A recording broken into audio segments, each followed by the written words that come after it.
तो आज हम कुछ दिलचस्प स्रोतों का विश्लेषण कर रहे हैं। इनका शीर्षक है भारत 2030 एक नया अध्याय। हाँ। ये दस्तावेज मतलब अगले दशक में भारत के लिए एक काफी महत्वाकांक्षी तस्वीर पेश करते हैं। बिल्कुल। बात हो रही है तेजी से बढ़ती अर्थव्यवस्था की, युवा शक्ति की और हर तरफ बदलाव की लहर की। चलिए देखते हैं इनमें क्या खास है। हाँ जरूर। तो पहली बात जो सामने आती है वो है भारत का एक, आप कह सकते हैं, संभावित वैश्विक शक्ति के रूप में उदय। और इसमें खास तौर पर शहरों के कायाकल्प पर काफी जोर दिया गया है। हाँ, शहरी बदलाव पर। स्रोत बताते हैं कि स्मार्ट सिटीज मिशन के तहत शहरों को सिर्फ आधुनिक ही नहीं बनाया जा रहा, नहीं, बल्कि आर्टिफिशियल इंटेलिजेंस मतलब एआई आधारित ट्रैफिक सिस्टम और बेहतर कचरा प्रबंधन जैसी चीजों से उन्हें ज्यादा कुशल और टिकाऊ बनाने की कोशिश है। सही। पर क्या ये सिर्फ बड़े शहरों की बात है या इसका असर छोटे शहरों पर भी दिखेगा? देखिए, स्रोत ये इशारा करते हैं कि ये बदलाव सिर्फ महानगरों तक ही सीमित नहीं रहेगा। अच्छा। हाँ, शुरुआत बड़े शहरों से हो रही है, इसमें कोई शक नहीं। जैसे वाराणसी, अयोध्या और सूरत के उदाहरण दिए गए हैं। हाँ, मैंने पढ़ा। जहां मतलब विरासत को तकनीक के साथ जोड़ने का एक प्रयास है। ये मॉडल काफी दिलचस्प है। क्यों? क्योंकि ये सिर्फ पश्चिमी स्मार्ट सिटी की नकल नहीं है, भारत का अपना जो सांस्कृतिक संदर्भ है उसे भी ध्यान में रखा जा रहा है। और सोचिए, एआई ट्रैफिक सिस्टम का मतलब क्या है? कम जाम। हाँ, ये तो बहुत जरूरी है। और बेहतर कचरा प्रबंधन मतलब साफ सुथरे शहर। ये तो रोजमर्रा की जिंदगी में सीधे सुधार ला सकते हैं। बिल्कुल। और टेक्नोलॉजी की बात करें तो डिजिटल इंडिया का जिक्र तो है ही। जाहिर है। स्रोत यूपीआई 2.0 और वॉइस पेमेंट्स जैसी चीजों की बात करते हैं। अब यूपीआई तो हम सब इस्तेमाल करते ही हैं। हाँ, वो तो आम हो गया है। ये 2.0 क्या नया ला रहा है और ये एआई का कृषि या स्वास्थ्य सेवा में क्या रोल बताया गया है? ये सुनने में थोड़ा फ्यूचरिस्टिक सा लगता है। हाँ, लगता है, पर ये काफी हद तक हकीकत बनने की राह पर है। यूपीआई 2.0 के बारे में स्रोत बताते हैं कि ये सिर्फ पैसे भेजने तक सीमित नहीं है। अच्छा। जैसे आप अपने बिल पेमेंट को ऑटोमेट कर सकते हैं या किसी खास खर्च के लिए पैसे एक तरह से ब्लॉक कर सकते हैं। ओह, ठीक है। ये लेनदेन को और आसान बनाने की दिशा में अगला कदम है। और एआई का कृषि में उपयोग, वो तो वाकई क्रांति ला सकता है।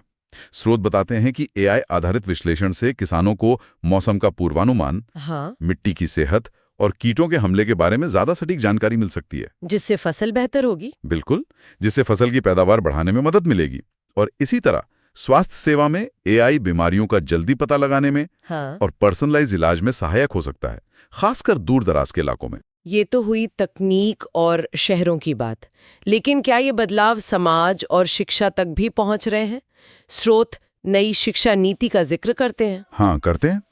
इसमें रटने वाली पढ़ाई से हटकर कौशल आधारित शिक्षा पर जोर देने की बात कही गई है। इसका असल मतलब क्या है जमीन पर? हाँ, ये एक बहुत महत्वपूर्ण पहलू है। नई शिक्षा नीति का लक्ष्य, जैसा स्रोतों में बताया गया है, वो सिर्फ डिग्री देना नहीं है, बल्कि युवाओं को असल दुनिया के लिए तैयार करना है। इसमें कोडिंग, फाइनेंशियल लिटरेसी मतलब वित्तीय साक्षरता, अच्छा, और प्रॉब्लम सॉल्विंग जैसे स्किल सिखाने पर जोर है। विचार ये है कि छात्र सिर्फ जानकारी याद न करें बल्कि उसका उपयोग करना सीखें। सही बात है। और इसके साथ ही स्रोतों में सामाजिक मानसिकता में बदलाव का भी जिक्र है। जैसे मानसिक स्वास्थ्य को लेकर बढ़ती जागरूकता, जेंडर इक्वालिटी पर ज्यादा खुली चर्चा। हाँ, ये दिख रहा है आजकल। और विभिन्न संस्कृतियों को अपनाने की भावना मतलब कल्चरल इंक्लूसिविटी। और पर्यावरण का मुद्दा आजकल तो ये हर जगह चर्चा में है। क्या स्रोत 2030 के भारत के लिए इस पर भी कुछ कहते हैं? हाँ, निश्चित रूप से। इलेक्ट्रिक वाहनों यानी ईवीज हाँ। और सौर ऊर्जा पर भारत की निर्भरता बढ़ाने की योजनाओं का जिक्र है। अच्छा। स्रोत बताते हैं कि ये सिर्फ अंतर्राष्ट्रीय कमिटमेंट्स को पूरा करने के लिए नहीं है, बल्कि भारत के अपने शहरों की हवा साफ करने और ऊर्जा सुरक्षा बढ़ाने के लिए भी इसे जरूरी माना जा रहा है।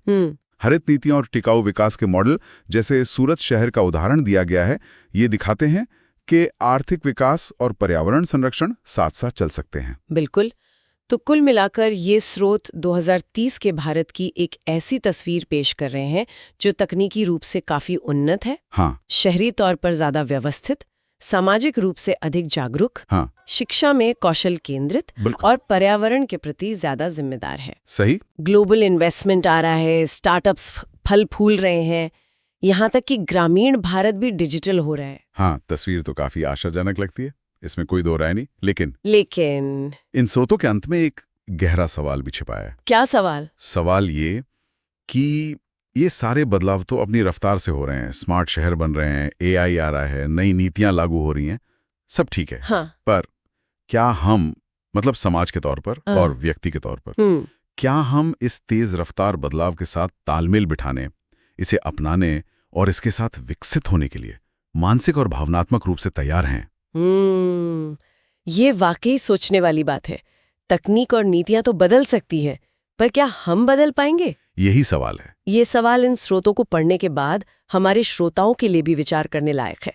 क्या हम इस भविष्य के साथ कदम मिलाने के लिए सच में तैयार हैं?